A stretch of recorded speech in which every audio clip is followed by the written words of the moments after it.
November আজ থেকে 38 বছর আগে কৃষক সভা থেকে সিদ্ধান্ত করে দেশের ভুল কৃষিনীতির জন্য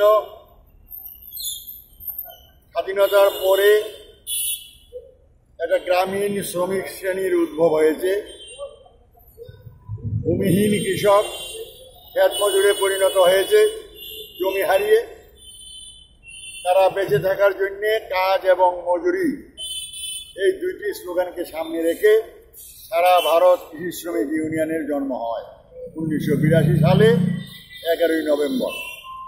ওই দিনটিকে আমরা প্রতিষ্ঠা দিবস হিসেবে সকালে পতাকা উত্তোলন, দুপুর বা বিকালে হল সভার মধ্য দিয়ে আমরা করি। আমাদের রাজ্য কেন্দ্রে দুপুর 12টায় আমরা হল সভা করব। মূলত আজকের যে পরিস্থিতি, সেই পরিস্থিতিতে আমাদের স্লোগান করোনা আক্রান্ত মানুষ, শ্রমজীবী মানুষ, 14-15 কোটি মানুষ যারা কোনো না কোনো জায়গায় কাজ করতে, এই অসংগঠিত শ্রমিক আজকে কর্মরত। সরকারের কাছে আমাদের দাবি, মাথা পিছু 10 কেজি করে বিনামূল্যে তাদের খাদ্যশস্য দিতে হবে এবং সংসার প্রতিপালন করার জন্যে তাদের মাসে 7,500 করে 6 মাস অন্তত ক্যাশ টাকা দিতে হবে।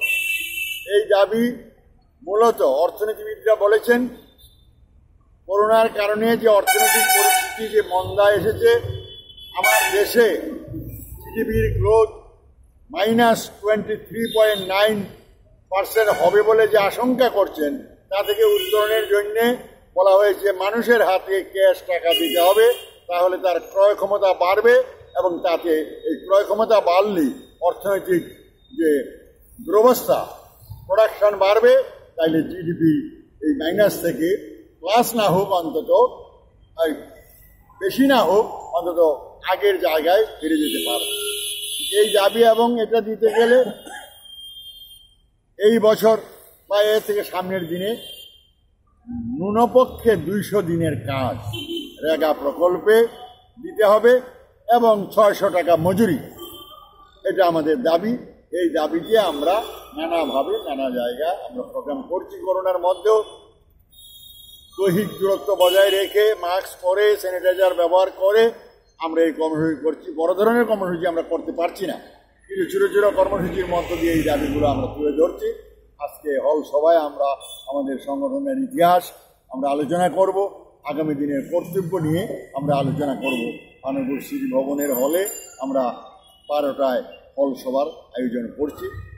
12:30 নাগাদ আমরা সব শুরু করতে পারবো বলে আমরা মনে করি। আপনারা মিডিয়াকে আমরা সেই হল সভাতেও আমরা আহ্বান জানাচ্ছি।